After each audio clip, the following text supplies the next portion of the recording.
راستے میں لمبی شیشے کی عمارتیں، ترتیب سے لگے درخت اور خاموش سڑکیں اسے کسی فلم کے منظر کی طرح لگ رہی تھیں۔ اس کے ذہن میں بار بار ایک ہی خیال آ رہا تھا، یہ وہ دنیا نہیں ہے جس میں میں پلا ہوں۔ تقریباً 40 منٹ بعد گاڑی ایک بڑے لوہے کے گیٹ کے سامنے رکی۔ گیٹ خود کار طریقے سے آہستہ آہستہ کھلا۔ اندر جو گھر تھا وہ گھر کم اور محل زیادہ لگتا تھا۔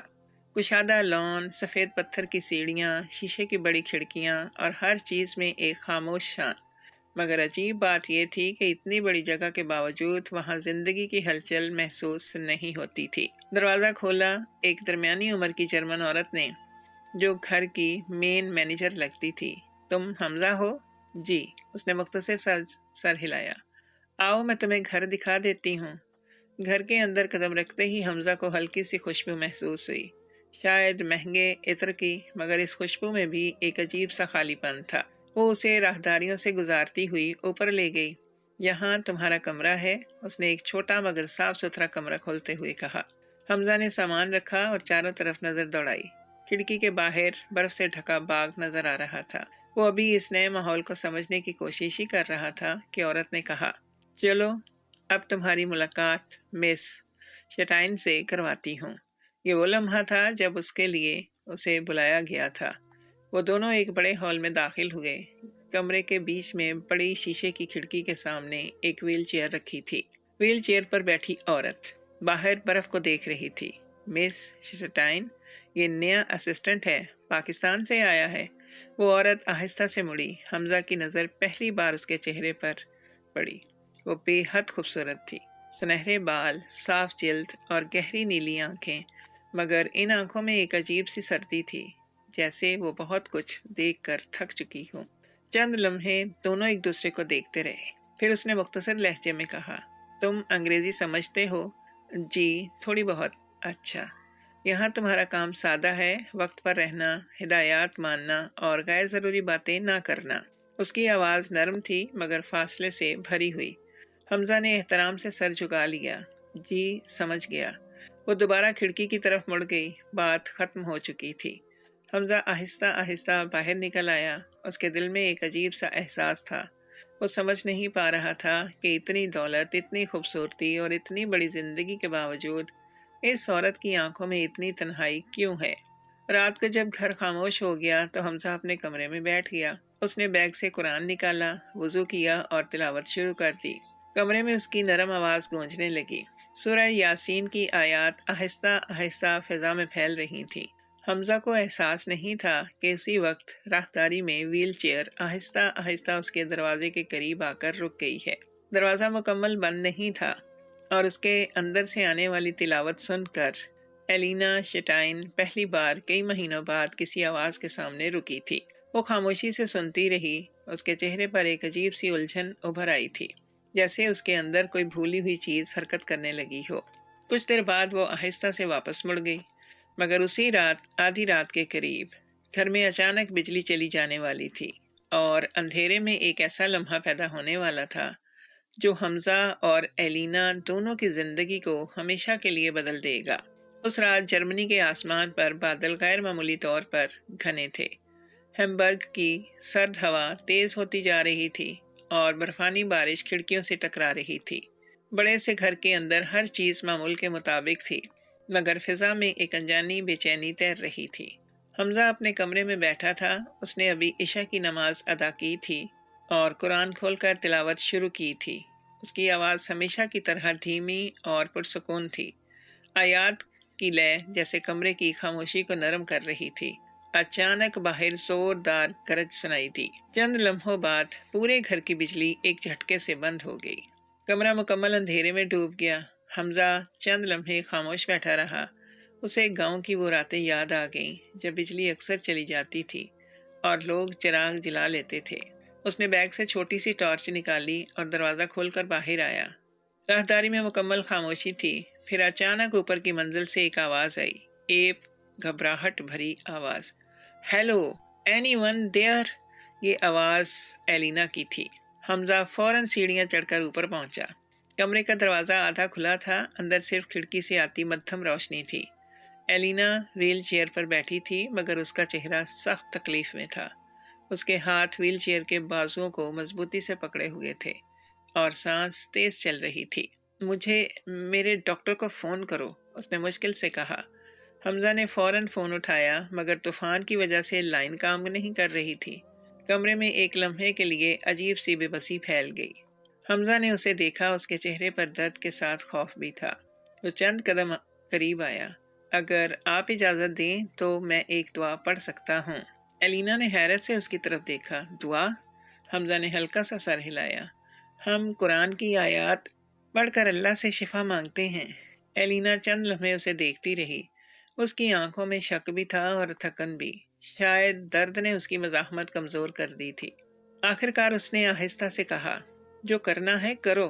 حمزہ نے میز سے ایک گلاس پانی اٹھایا۔ اس نے آنکھیں بند کیں اور آہستہ آہستہ سورہ فاتحہ پڑھنی شروع کی۔ اس کی آواز بہت بلند نہیں تھی، مگر اس میں ایک عجیب سی نرمی تھی۔ پھر اس نے آیت الکرسی اور چند مسنون دعائیں پڑھیں۔ کمرے میں صرف دو آوازیں تھیں، باہر برفانی ہوا کی سرسراہٹ اور حمزہ کی تلاوت۔ چند لمحوں بعد اس نے پانی پر دم کیا اور گلاس ایلینا کی طرف بڑھا دیا۔ یہ پی لیں۔ ایلینا نے کانپتے ہوئے ہاتھ سے گلاس پکڑا۔ اس نے آہستہ آہستہ پانی پی لیا۔ کمرے میں چند لمحوں کے لیے مکمل خاموشی چھا گئی۔ 5 منٹ گزرے، پھر 10۔ ایلینا نے آہستہ آہستہ گہری سانس لی۔ اس کے چہرے پر تناؤ کم ہونے لگا تھا۔ اس نے حیرت سے اپنے پاؤں کی طرف دیکھا، پھر حمزہ کی طرف۔ یہ کیا تھا؟ حمزہ نے نظریں جھکا لیں۔ صرف دعا تھی۔ شفا اللہ دیتا ہے۔ نہ کچھ دیر خاموش رہی، جیسے وہ اپنے جسم میں ہونے والی تبدیلی کو سمجھنے کی کوشش کر رہی ہو۔ پھر اس نے دھیمی آواز میں کہا، میرے درد میں کمی ہو رہی ہے۔ یہ الفاظ سن کر حمزہ کے دل میں بھی ایک عجیب سی کیفیت پیدا ہوئی۔ اس نے کبھی نہیں سوچا تھا کہ پردیس میں ایک اجنبی گھر میں وہ اس طرح کسی کی مدد کرے گا۔ باہر طوفان اب بھی جاری تھا، مگر کمرے کے اندر فضا بدل چکی تھی۔ ایلینا اب اسے ویسے نہیں دیکھ رہی تھی جیسے چند گھنٹے پہلے دیکھ رہی تھی۔ اس کی آنکھوں میں اب سردی نہیں، تجسس تھا۔ حمزہ، اس نے پہلی بار اس کا نام لیا۔ کیا تم یہ دوبارہ بھی کر سکتے ہو؟ حمزہ چند لمحے خاموش رہا، پھر اس نے نرم لہجے میں کہا، اگر آپ چاہیں تو ہاں۔ اس لمحے دونوں کو اندازہ نہیں تھا کہ یہ چھوٹی سی دعا صرف ایک رات کا سکون نہیں دے رہی تھی۔ یہ وہ لمحہ تھا جہاں سے ایک ایسی کہانی شروع ہونے والی تھی جس میں شفا بھی تھی، آزمائش بھی، اور ایک ایسا تعلق جسے دونوں ابھی سمجھنے سے بہت دور تھے۔ اگلی صبح جب حمزہ فجر کے وقت جاگا تو باہر کی دنیا برف کی موٹی تہہ میں ڈوبی ہوئی تھی۔ باغ کے درخت سفید چادر اوڑے خاموش کھڑے تھے اور آسمان پر ہلکی سی دھند پھیلی ہوئی تھی۔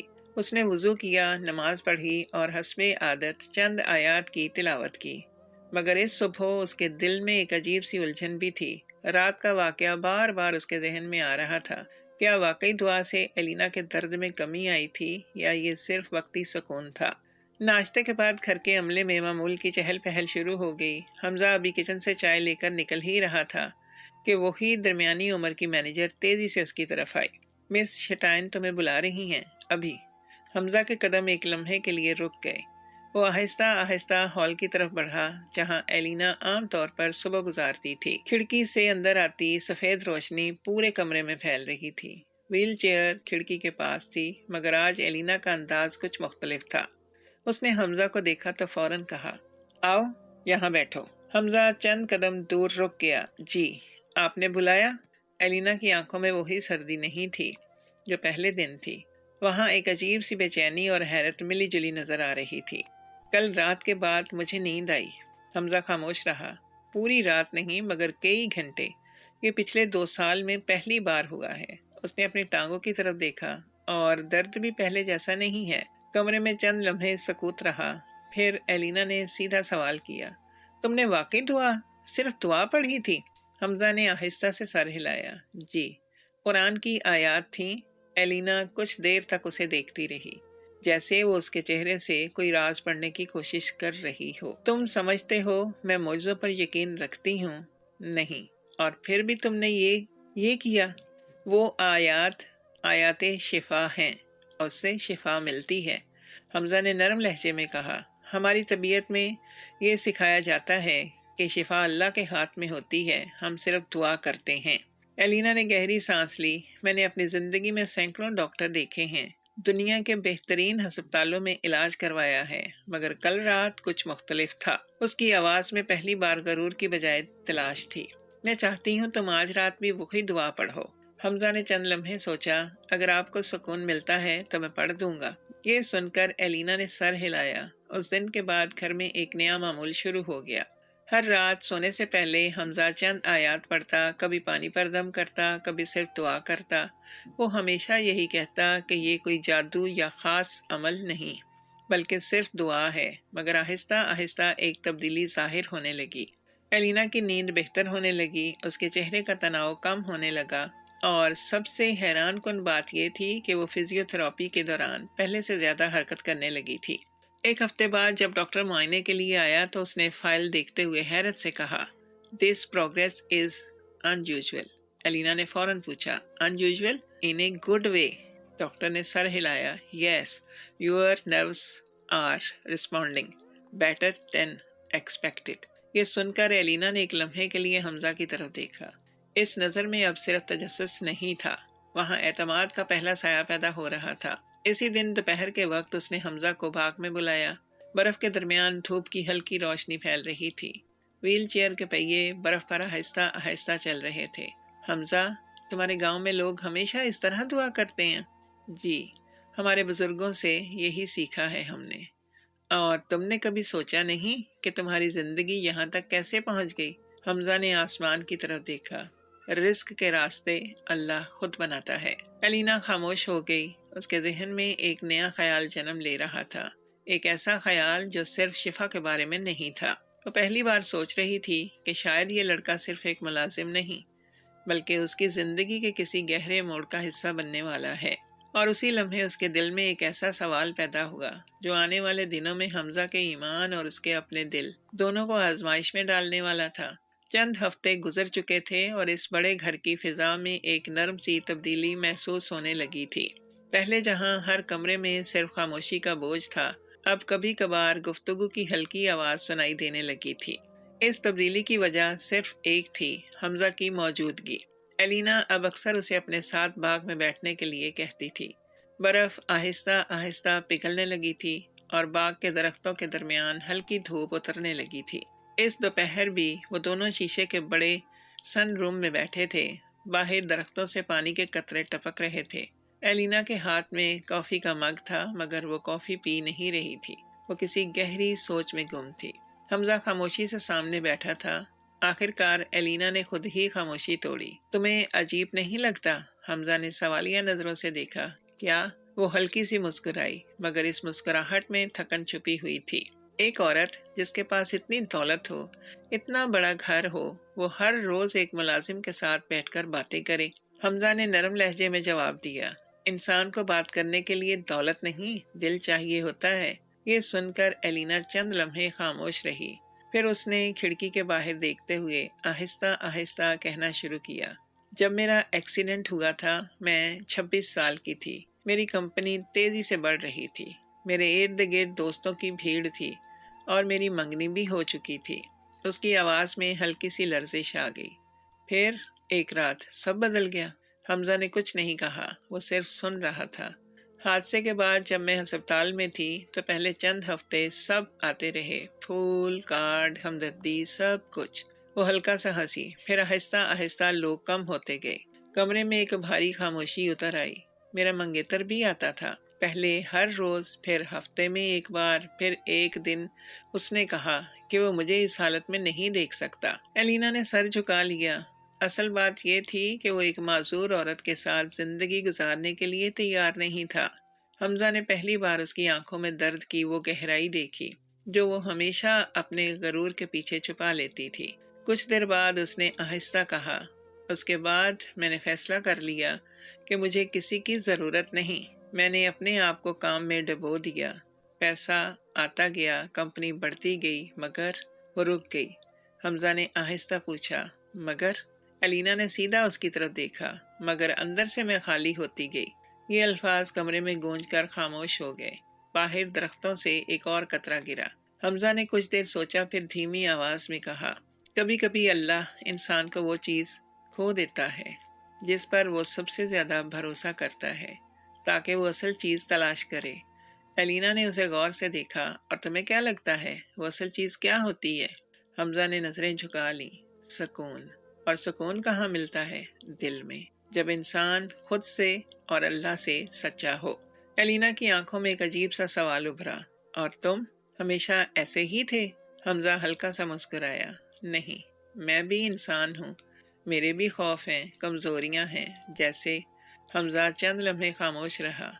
جیسے یہ کہ کہیں میں پردیس میں آ کر اپنے آپ کو نہ کھو بیٹھوں۔ یہ سن کر ایلینا کے ہونٹوں پر ایک ہلکی مسکراہٹ آئی۔ پھر اس نے پہلی بار حمزہ کو اس طرح دیکھا جیسے وہ صرف ایک ملازم نہیں بلکہ ایک انسان ہو۔ اس کی آواز بہت آہستہ تھی جب اس نے کہا، حمزہ تم جانتے ہو تم میرے لیے کیا ہو؟ حمزہ نے حیرت سے اس کی طرف دیکھا۔ وہ چند لمحے خاموش رہی، پھر آہستہ سے بولی، تم وہ پہلے انسان ہو جس نے مجھے ایک مریض یا ایک امیر عورت کے طور پر نہیں دیکھا بلکہ صرف ایک انسان کے طور پر دیکھا ہے۔ یہ کہتے ہوئے اس کی آنکھوں میں نمی سی آ گئی، مگر اسی لمحے اس کے دل میں ایک اور احساس بھی پیدا ہو رہا تھا، ایک ایسا احساس جو صرف شکر گزاری نہیں تھا، اور وہ خود بھی نہیں جانتی تھی کہ وہ احساس آنے والے دنوں میں ان دونوں کی زندگی کو کس طرف لے جانے والا ہے۔ اس گفتگو کے بعد گھر کی فضا میں ایک ایسی تبدیلی آ گئی جسے الفاظ میں بیان کرنا آسان نہیں تھا۔ پہلے حمزہ اور ایلینا کے درمیان صرف ایک مریض اور نگہداشت کرنے والے کا تعلق تھا، مگر اب ان کے درمیان ایک عجیب سی قربت پیدا ہو گئی تھی۔ یہ قربت بہت خاموش تھی، مگر دونوں اسے محسوس کرتے تھے۔ ایلینا اب اکثر حمزہ کو اپنے ساتھ بیٹھنے کے لیے کہتی، کبھی باغ میں، کبھی سن روم میں، اور کبھی اپنے ذاتی لاؤنج میں۔ وہ اس سے پاکستان کے بارے میں پوچھتی، اس کے گاؤں کے بارے میں، اس کی ماں کے بارے میں اور اس کے بچپن کے بارے میں۔ حمزہ جب اپنے گاؤں کی بات کرتا تو اس کی آواز بدل جاتی۔ وہ کھیتوں، مسجد کے صحن اور بارش کی خوشبو کا ذکر کرتا تو اس کے چہرے پر ایک سادہ سی مسکراہٹ آ جاتی۔ ایلینا اسے غور سے دیکھتی رہتی۔ اسے حیرت ہوتی تھی کہ ایک ایسا لڑکا جو اتنی سادہ زندگی سے آیا ہے، اس کے اندر اتنا سکون کیسے ہو سکتا ہے؟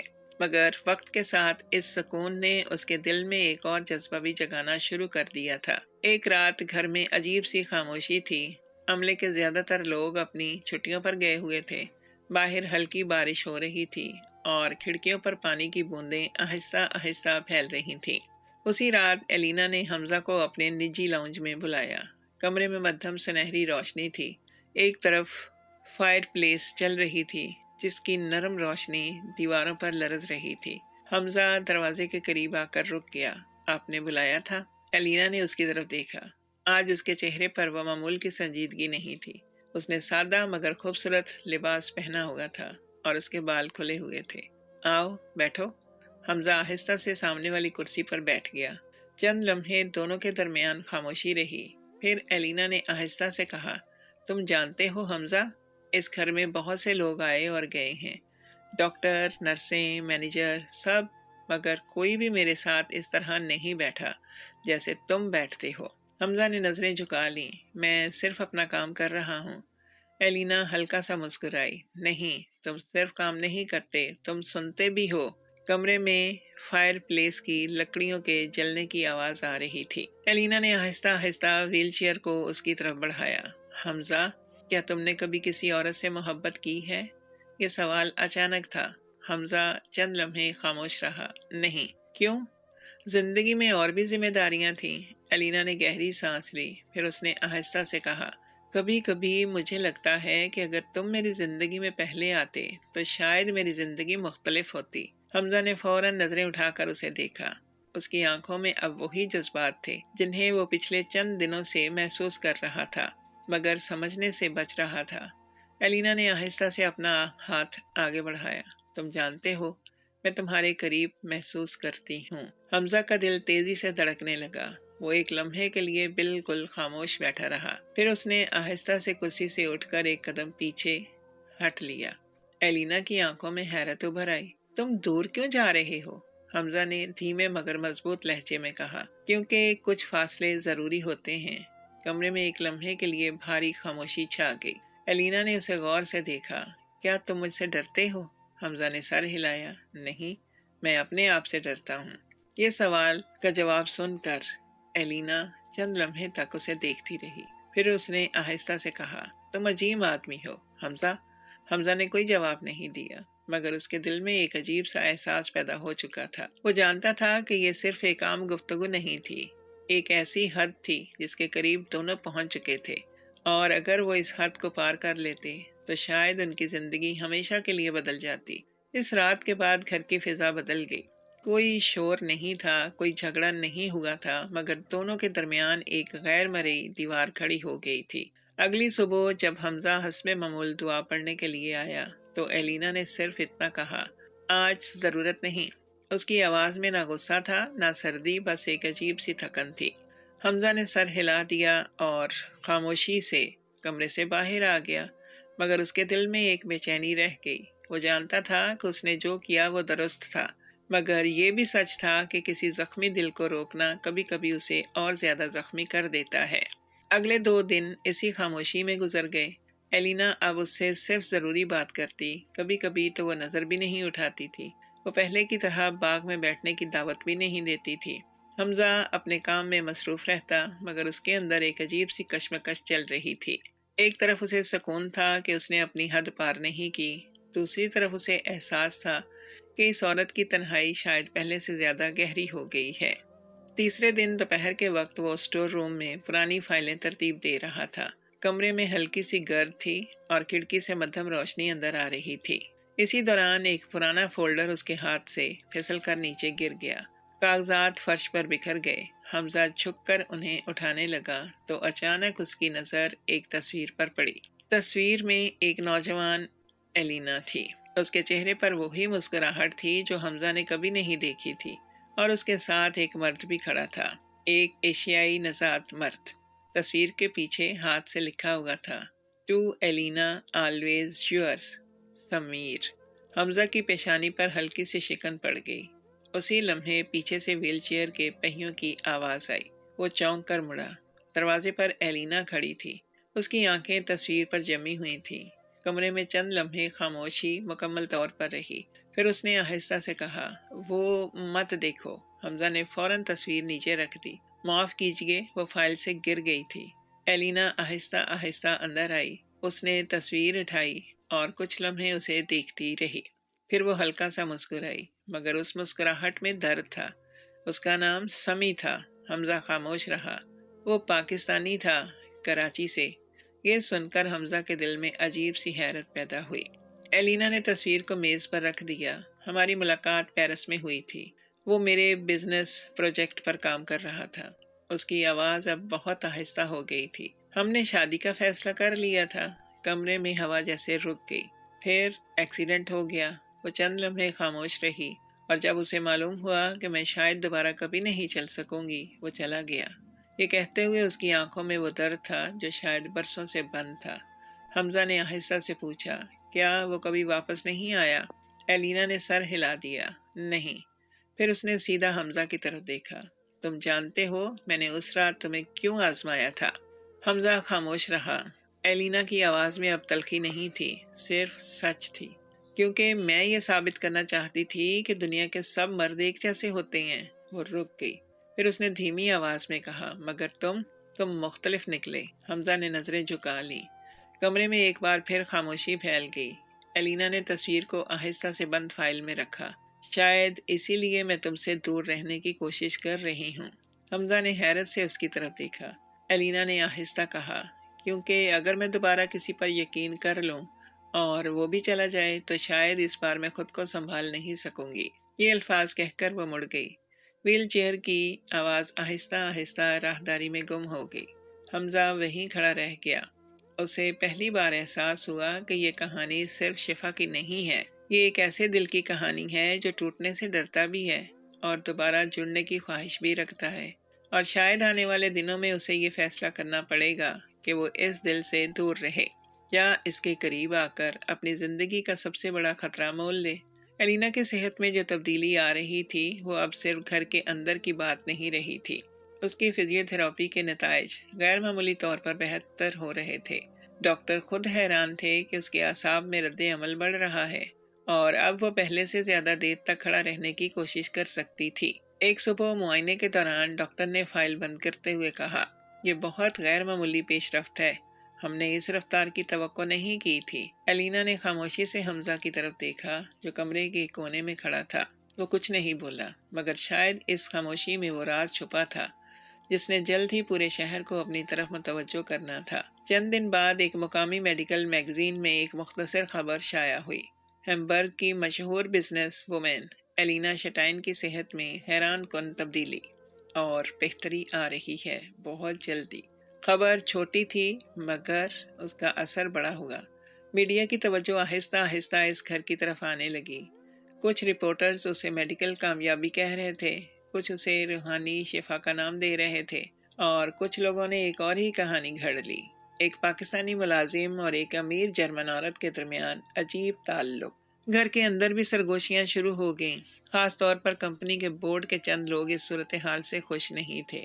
ان میں سب سے نمایاں تھا مارکوس ویبر، الینا کا پرانا بزنس پارٹنر۔ مارکوس ایک ہوشیار مگر خطرناک آدمی تھا۔ وہ کئی سالوں سے کمپنی کے بڑے فیصلوں میں زیادہ طاقت حاصل کرنا چاہتا تھا، مگر الینا ہمیشہ اس کے راستے میں کھڑی رہتی تھی۔ اب اسے ایک موقع نظر آ رہا تھا۔ ایک شام وہ اچانک گھر آیا۔ اس کی آنکھوں میں وہی سرد حساب کتاب تھا جو صرف طاقت کے کھیل میں ماہر لوگ رکھتے ہیں۔ الینا اپنے آفس روم میں تھی جب وہ اندر داخل ہوا۔ میں نے اخبار میں خبر دیکھی۔ اس کی آواز بظاہر دوستانہ تھی۔ تمہاری صحت بہتر ہو رہی ہے، یہ اچھی بات ہے، الینا نے مختصر جواب دیا۔ ہاں، مارکوس نے کمرے میں نظر دوڑائی، پھر اس کی نظر حمزہ پر پڑی جو دروازے کے قریب کھڑا تھا۔ اور یہ ہے وہ شخص جس کے بارے میں سب بات کر رہے ہیں؟ کمرے کی فضا فوراً بدل گئی۔ الینا نے سخت لہجے میں کہا، یہ میرا اسسٹنٹ ہے۔ مارکوس ہلکا سا مسکرایا۔ صرف اسسٹنٹ؟ اس سوال میں ایک ایسا شک تھا جو سیدھا دل کو چیر دیتا ہے۔ حمزہ خاموش رہا۔ الینا نے واضح لہجے میں کہا، تم یہاں کیوں آئے ہو مارکوس؟ مارکوس نے آہستہ سے میز پر ہاتھ رکھا۔ کیونکہ کمپنی کے بورڈ میں کچھ لوگ پریشان ہیں۔ کس بات پر؟ اس بات پر کہ شاید تمہاری صحت اور تمہارے فیصلے کسی کے اثر میں آ رہے ہیں۔ یہ الفاظ کمرے میں بھاری پتھر کی طرح گرے۔ حمزہ نے پہلی بار مارکوس کی آنکھوں میں دیکھا۔ وہ نظروں سے کھلا ہوا شک تھا۔ کیا مطلب ہے تمہارا؟ الینا نے سرد لہجے میں کہا۔ مارکوس نے کندھے اچکائے۔ میرا مطلب صرف اتنا ہے کہ ایک طاقتور عورت کا اچانک ایک غیر ملکی ملازم پر اتنا انحصار کرنا لوگوں کو سوال پوچھنے پر مجبور کرتا ہے۔ خاموشی۔ چند لمحوں تک کوئی نہیں بولا۔ پھر مارکوس آہستہ سے مڑا اور دروازے کی طرف بڑھ گیا۔ دروازے پر رک کر اس نے ایک آخری جملہ کہا، کبھی کبھی معجزے نہیں ہوتے، صرف بہت اچھے کھیل ہوتے ہیں۔ دروازہ بند ہو گیا۔ کمرے میں صرف دو لوگ رہ گئے تھے، الینا اور حمزہ۔ چند لمحے دونوں خاموش کھڑے رہے۔ پھر حمزہ آہستہ سے بولا، شاید میرے یہاں ہونے سے آپ کے لیے مسائل پیدا ہو رہے ہیں۔ الینا نے فوراً اس کی طرف دیکھا۔ اس کی آنکھوں میں ایک عجیب سا خوف ابھرا ہوا تھا، کیونکہ وہ سمجھ رہی تھی کہ حمزہ کیا سوچ رہا ہے، اور وہ یہ بھی جانتی تھی کہ اگر حمزہ نے جانے کا فیصلہ کر لیا تو شاید اس بار وہ صرف ایک ملازم نہیں کھوئے گی، وہ واحد شخص کھو دے گی جس نے اس کی زندگی میں دوبارہ امید پیدا کی تھی۔ مارکوس کے جانے کے بعد کمرے میں ایک عجیب سا سکون پھیل گیا تھا۔ باہر آسمان پر شام کا نیلا رنگ آہستہ آہستہ گہرا ہو رہا تھا، اور شیشے کی کھڑکیوں کے پار شہر کی بتیاں ایک ایک کر کے جلنے لگی تھیں، مگر کمرے کے اندر دونوں جیسے اپنے اپنے خیالوں میں قید ہو گئے تھے۔ حمزہ نے خاموشی توڑی۔ شاید مجھے یہاں سے چلے جانا چاہیے۔ یہ الفاظ بہت آہستہ کہے گئے تھے، مگر ان کا اثر ایسا تھا جیسے کسی نے اچانک کمرے کی ہوا کھینچ لی ہو۔ الینا نے فوراً اس کی طرف دیکھا۔ کیا؟ حمزہ نے نظریں جھکا لیں۔ اس کے ہاتھ میں وہی چھوٹی سی تسبیح تھی جو اس کی ماں نے رخصت کے وقت دی تھی۔ وہ بے اختیار اس کے دانے گھما رہا تھا۔ آپ کی زندگی پہلے ہی بہت پیچیدہ ہے۔ اگر میری وجہ سے سوال لوگ اٹھا رہے ہیں تو شاید بہتر یہی ہے کہ میں چلا جاؤں۔ الینا کی آنکھوں میں ایک لمحے کے لیے ناقابل یقین سا اظہار آیا۔ تم سمجھتے ہو مسئلہ تم ہو؟ حمزہ نے دھیمے لہجے میں کہا۔ لوگ یہی سمجھتے ہیں۔ الینا نے ویل چیئر کے بازو مضبوطی سے پکڑ لیے۔ لوگ ہمیشہ کچھ نہ کچھ سمجھتے ہیں۔ اس کی آواز میں اب وہی پرانی مضبوطی واپس آ رہی تھی جو اسے کاروبار کی دنیا میں کامیابی دلاتی تھی۔ تم نہیں جاؤ گے؟ حمزہ نے آہستہ سے سر اٹھایا۔ یہ اتنا آسان نہیں ہے۔ ایلینا نے گہری سانس لی۔ انسان کبھی کچھ نہیں تھا۔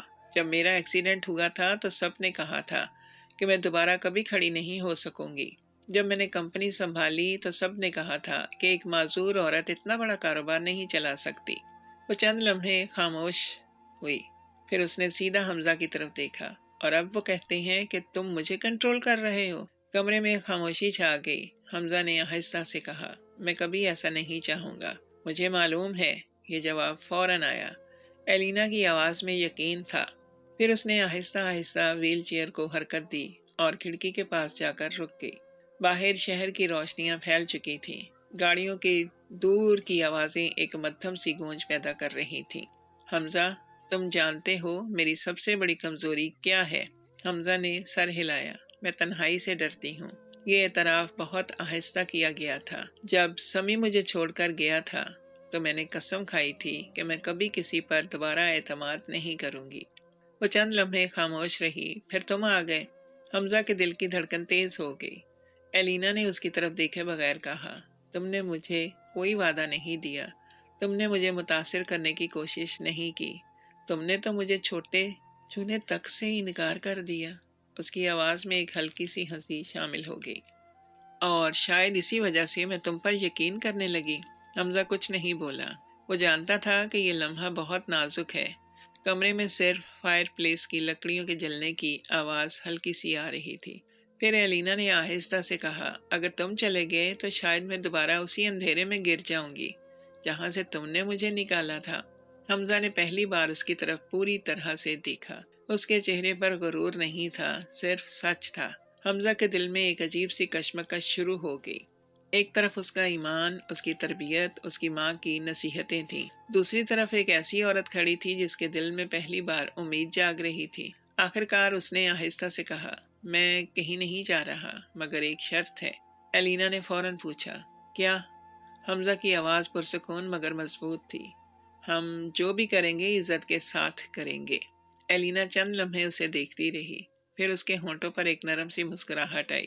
شاید اسی لیے میں تمہیں کھونا نہیں چاہتی، مگر دونوں کو ابھی معلوم نہیں تھا کہ اصل امتحان ابھی باقی تھا، کیونکہ اگلے ہی دن مارکوس ایک ایسا قدم اٹھانے والا تھا جو نہ صرف اس کی ساکھ بلکہ ان کے تعلق کو بھی پورے شہر کے سامنے کھڑا کر دے گا۔